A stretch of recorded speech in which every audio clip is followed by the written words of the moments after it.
Welcome, have a nice day. Today is Tuesday, 4th of March 2025. March 4 is celebrated as National Safety Day and National Security Day.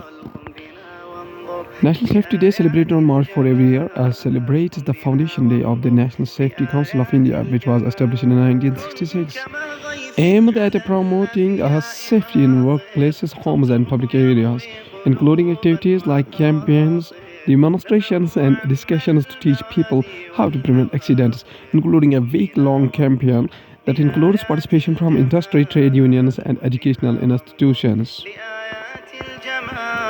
National Security Day, celebrated on March 4, also every year, known as Rashtriya Suruksha Divas, celebrates the efforts of security forces like the police, armies, and commandos to protect the country, acknowledges the work of security forces who work in adverse conditions to protect the citizens.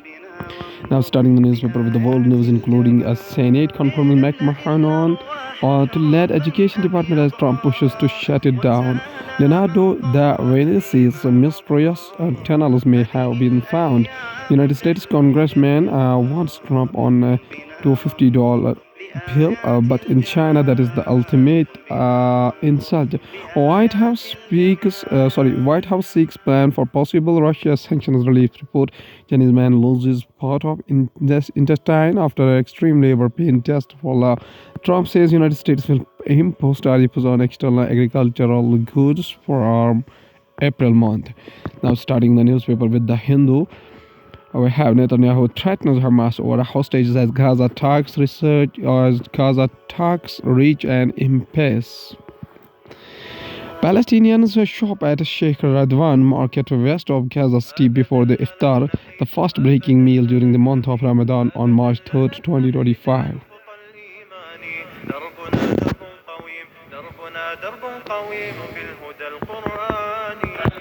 Netanyahu, speaking in the Israeli parliament, warned Hamas there will be consequences that you cannot imagine if the dozens of hostages still held by militants were not released.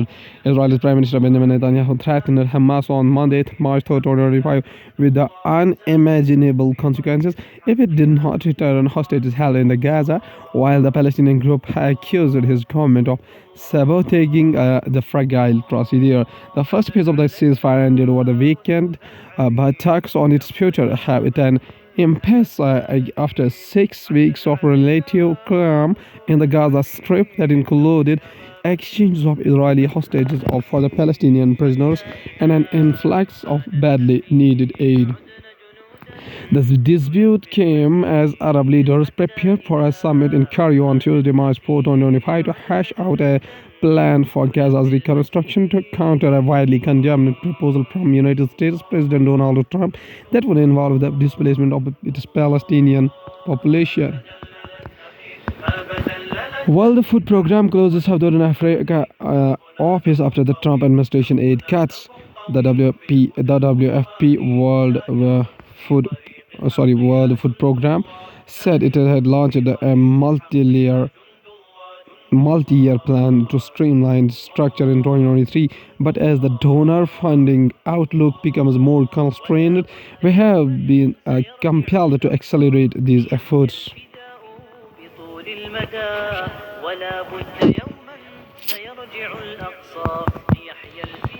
The World Food Program did not say how much funding it had lost from USAID, but it received $4.4 billion in assistance from the United States last year, around half its total annual budget.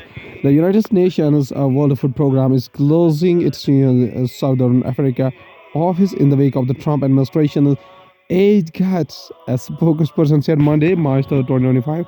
Thomson Perry said in a statement emailed to the Associated Press that the United Nations Food Agency had launched a multi-year plan to streamline its structure in 2023. But as the donor funding outlook becomes more constrained, we have been compelled to accelerate these efforts. Mr. Perry said the World Food Program would consolidate its Southern and East Africa operations into one regional office in Nairobi, Kenya. The Southern Africa office in Johannesburg will close. Mr. Perry said food programs would continue. Now, going towards the Hindustan Times newspaper, states that Delhi Doha engagement looks beyond energy trade. The India-Qatar relationship illustrates how countries can overcome crises and challenges through the pragmatic diplomacy, economic interdependence, and strategic patience. The recent visit of the Sheikh Tamim bin Hamad Al Thani, the Amir of the Qatar, to India marks a momentous chapter in bilateral relations between the two countries. The visit underlined their deepening strategic partnership, propelled by shared economic interests, converging geopolitical prospects, and a mutual desire for regional stability. While historically anchored in energy cooperation, the India-Qatar relationship has evolved beyond a transitional energy dependency into a multifaceted strategic partnership encompassing security and defense cooperation, trade, investment, energy, technology, and vital sectors like healthcare, education, and workforce. Qatar has joined the United Arab Emirates, UAE, Saudi Arabia, Oman, and Kuwait in establishing a strategic partnership with India. Qatar has been India's largest LNG supplier for decades, accounting for over 48% of its global LNG imports. This partnership has informed the backbone of India's energy security strategy, ensuring access to stable and affordable energy supplies while providing Qatar with a large and assured market that is growing exponentially. According to the International Energy Agency (IEA), India's demand for LNG is set to rise significantly by 78% to 64 billion cubic meters of natural gas equivalent by 2030. This aligns with India's goal of increasing natural gas's share in its energy mix to 15% by 2030, up from around 6% in 2023. Jammu and Kashmir State of India budget session begins. A Lieutenant Governor says government committed to restoring the statehood. Jammu and Kashmir Lieutenant Governor Manoj Sinha delivers a speech on the first day of Jammu and Kashmir Budget Assembly session in Jammu on Monday. The government is committed to restoring statehood to Jammu and Kashmir, said Lieutenant Governor LG Manoj Sinha. While addressing the inaugural session of the Assembly's budget session on the Monday, he said the focus should be on empowering the grassroots democracy ahead towards the holding panchayat and urban local bodies polls in the Union Territory. Assessing that the budget carries historic significance as it will be the first in over 7 years to be introduced by an elected government in a region, Manoj Sinha praised the government for initiating developmental and infrastructure projects across the Jammu and Kashmir. Its budget symbolizes the people's power as it is prepared by the representatives chosen by the people. This budget is not merely a financial document. It is a testament to the aspirations of the masses, reflecting their hopes for a brighter future. For the first time, Chief Minister has personally chaired meetings for all 20 districts, separately engaging directly with the elected representatives to understand their aspirations, regional needs, and development priorities in the budget formation. He said. Sinha said that the government is committed to strengthen the Panchayat Raj institutions and urban local bodies by ensuring timely elections at all the levels. This will enhance grassroots democracy and promote citizen participation in decision making and empower local governance for more effective development. He said that one of the foremost aspirations of people of Jammu and Kashmir is restoration of full statehood. My government remains steadfast in the commitment to addressing this legitimate desire of citizens of Jammu and Kashmir. My government recognizes the emotional and political significance of the statehood for the people and is actively engaging with all the stakeholders to facilitate this process in a manner that ensures peace, stability, and progress, he said. Manoj Sinha also spoke about the good governance and termed it as a cornerstone for a prosperous and a harmonious future of Jammu and Kashmir. My government remains firmly committed to transparent and accountable decision making, ensuring efficient and effective allocation of resources, innovative initiatives such as digital governance, streamlined public service deliveries, effective grievance redressal, and promotion of socio-economic programs, he said. Sinha also said that the economy of the Jammu and Kashmir has experienced notable growth in recent years. He said in a record number of tourists visited Jammu and Kashmir in 2024. Sinha said Jammu and Kashmir has witnessed significant progress in the industrial development and investment. The new central sector scheme with an outlay of 28,400 crore rupees offers incentives such as a capital investment and interest subvention, driving significant industrial growth. He said under the scheme of 971 units have already been registered, while 1150 units are in the process of availing benefits. As many as 889 units are currently under development, with the 324 expected to start production soon. Sinha said the government has taken proactive measures to accelerate the recruitment process, ensuring a transparent and merit and efficient selection system. The Lieutenant Governor praised the inauguration of the Sonmarg Tunnel by Prime Minister Narendra Modi. Besides completion of the two segments, Banihal Bypass and Raman Bypass of the Jammu and Srinagar National Highway has substantially reduced the travel time. Ongoing projects such as expressways, highways and ring roads for Jammu and Kashmir Srinagar will be accelerated to ensure their timely completion, he said. Sinha highlighted that energy sector has been strengthened in Jammu and Kashmir. The sector in Jammu and Kashmir is undergoing a transformative phase, with my government committed to ensure an early completion of key hydropower projects. These projects will collectively add a 3014 megawatt of capacity, significantly strengthening the regions of energy security and benefiting the people, he said. Now, going towards the economy of the country from the business point of view, top United States official visit to India aims to operationalize cooperation in critical minerals academic exchanges. The visit comes days after the Prime Minister Narendra Modi's trip to Washington on February 13, where India and the United States launched the Transforming Relationship Utilizing Strategic Technology Trust Initiative. Dr. Tom Logresso, Director of the Critical Materials. Number of women seeking retail credit nearly exceeded tripled in the 5 years. This growth reflects a significant shift in the financial behavior with the women increasingly leveraging credit to meet the personal and professional goals. By 2024, 42% of the loans available by women were for the personal finance, a slight increase from 39% in the 2019. Why market is fall hurts, equity and mass products spread deep and wide. There is also a feeling that if the markets continue to fall further or remain weak for a few more months, it could impact the spending and consumption patterns. The total number of investors registered with the National Stock Exchange has jumped more than 5 times to almost 22 crore by February month of 2025. Now, going to the science and tech, we have SpaceX curved Starship test flight over the unspecified ship issue. SpaceX Super Heavy booster is seen on the launch pad as a Starship is prepared to be placed on the top at the company's Boca Chica complex ahead of the Starship's eighth test flight, which is targeted from the starbase near Brownsville, Texas, United States.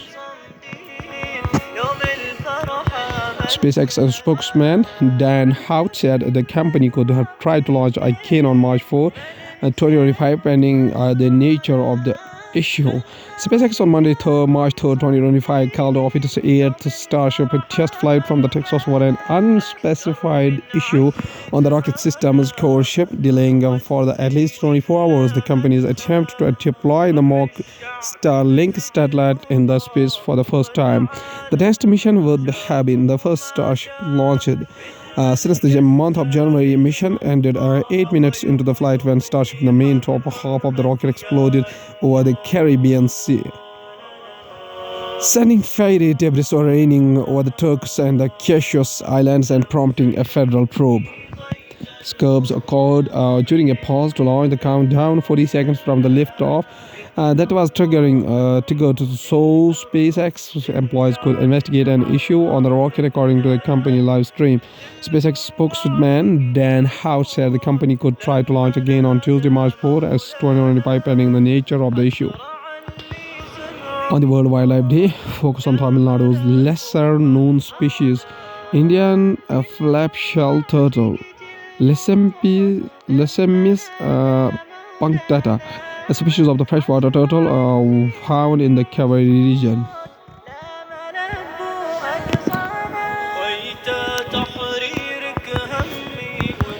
The Tamil Nadu Forest Department has launched several initiatives to conserve the neglected species such as the slender loris, for which the country's first sanctuary was established, and the dugong and the Nilgiri tahar.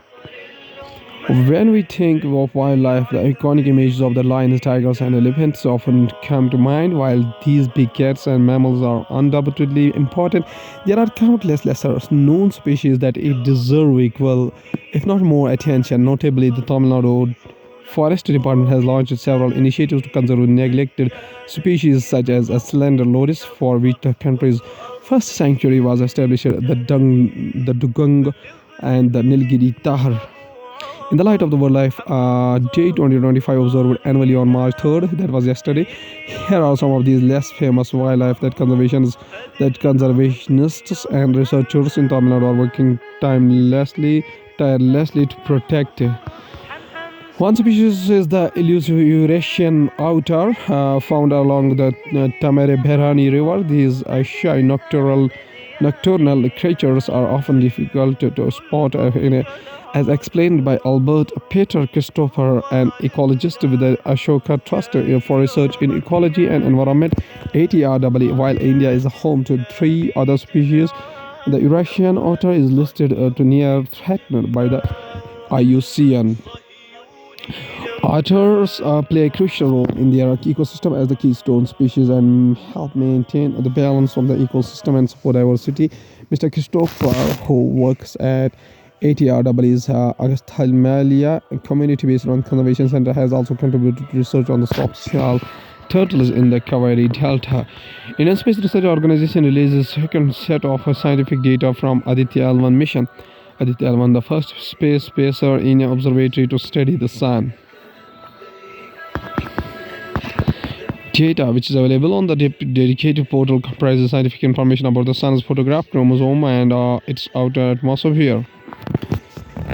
The Indian Space Research Organization (ISRO) has released the second set of scientific data from the Aditya L1 solar mission. The data sets comprise valuable scientific information about the sun's photosphere, chromosphere, and its outer atmosphere corona, along with the in situ particles and magnetic field measurements at the first sun Lagrange point L1, ISRO said.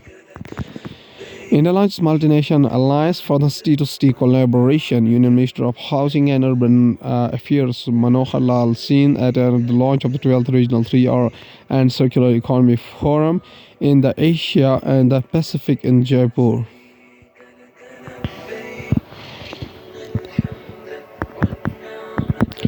This forum would provide a critical platform for the policymakers, industry leaders, researchers, and the development partners to discuss and implement sustainable solutions for waste management and resource efficiency as economies in the Asia-Pacific region. On Monday, March 3rd, 2025, launched the CTISL Coalition for Circulatory C3, a multinational alliance for city-to-city collaboration, knowledge sharing, and private sector partnerships for sustainable urban development. This forum will provide a critical platform for policymakers, industry leaders, researchers, and development partners to discuss and implement sustainable solutions for waste management and resource efficiency as economies in the Asia-Pacific region.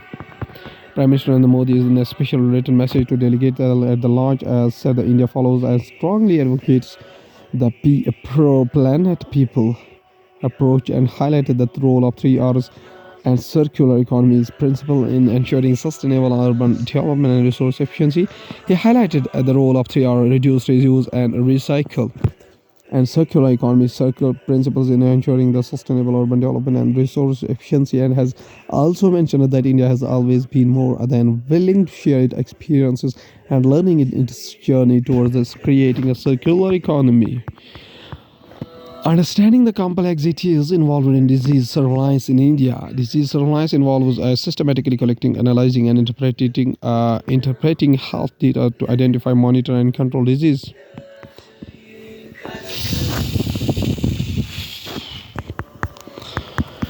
Today, India has a decent mechanism to recognize, report, and respond to health threats, but integrating inputs from the private sector needs better coordination. A disease anywhere remains a threat everywhere, and India's evolving surveillance infrastructure needs to ensure it stands ready to meet this challenge. The recent focus on human metapneumovirus (HMPV) infections has stirred a significant public interest not only in the disease itself but also in the mechanisms that enable its direct detection. Social media was rife with the speculation branding HMPV as a new disease, only for experts to clarify that HMPV is far from novel. The large question, however, is how we can distinguish such claims from reality and what enables us to identify these infections today. The answer lies in understanding India's disease surveillance ecosystem. What is disease surveillance? Disease surveillance involves systematically collecting, analyzing, and interpreting health data to identify, monitor, and control disease. It enables health system to detect outbreaks early, respond effectively, and mitigate public health threats. By flattening the curve, surveillance mechanisms can be broadly categorized into passive surveillance, where healthcare providers report cases as they occur; active surveillance, where public health authorities actively search for cases, particularly during the outbreaks; and sentinel surveillance, which focuses on monitoring specific diseases in institutions across India over years to identify the trends. Now, at last, there's a famous personality of India who is known by his name as Prophet Nuh, alayhi salatu wasalam, also known as Nuh. Is recognized in Islam as a prophet and messenger of Allah subhanahu wa ta'ala. He is also believed to be the first messenger sent by Allah subhanahu wa ta'ala. He is one of the Ulul Azam prophets. Noah's mission was to warn his people who were plunged in idol worshipping. Allah subhanahu wa ta'ala charged Nuh alayhi salatu wasalam with the duty preaching to his people, advising them to abandon idolatry and to worship only Allah subhanahu wa ta'ala and to live good and pure lives. Although he preached the message of Allah subhanahu wa ta'ala with zeal, his people refused to mend their ways, leading to building the ark and the deluge or the great flood. In Islamic tradition, it is disputed whether the great flood was a global or a local one. Nuh alayhi salatu wasalam's preaching and prophethood spanned 950 years according to the Quran, Hadith, and Tafsir. Now let us go towards his biography. Nuh alayhi salatu wasalam is praised by Allah subhanahu wa ta'ala in the Quran, which shows his great stats amongst the prophets. In Surah number 17, ayat number 3 of the Quran, Allah subhanahu wa ta'ala states that he was indeed a grateful servant. The Quran also says later in the chapter, indeed Nuh alayhi salatu wasalam cried out to us, and how excellent are we in responding. We delivered him and his family from the great distress and made his descendants the sole survivors. And we blessed him with a honorable mention among the later generation. Peace be upon him among all the peoples. Surah Safat, Surah number 37, ayat number 75 to 79. And also in the Surah number 3, ayat number 33, the Quran states, indeed Allah subhanahu wa ta'ala chose Adam alayhi salatu wasalam, Nuh alayhi salatu wasalam, the family of Ibrahim and the family of Imran alayhi salatu wasalam, above all people of their time. So Nuh alayhi salatu wasalam is the 71st chapter of the Surah of the Quran and is composed of 28 ayats. It is centered around the Islamic prophet Nuh alayhi salatu wasalam and his complaint about his people rejecting all warnings Allah subhanahu wa ta'ala gave them through Nuh alayhi salatu wasalam. The chapter's themes include Tawheed, that is the belief in Allah subhanahu wa ta'ala, signs of Allah subhanahu wa ta'ala, the earth, the sun, and the moon, and the punishment for denying Allah's message. So Allah subhanahu wa ta'ala says, when every single disbeliever had perished, Allah subhanahu wa ta'ala ordered the skies and the earth, O earth, swallow up your water, and O sky, withhold your rain. The skies immediately cleared and the sun shined brightly on the land. Meanwhile, Nuh's ark peacefully landed on the Mount Jodi. Allah subhanahu wa ta'ala instructed his prophet Nuh alayhi salatu wasalam, O Nuh alayhi salatu wasalam, come down from the ship with the peace from us and blessings on you and on the people who are with you. Okay, thank you.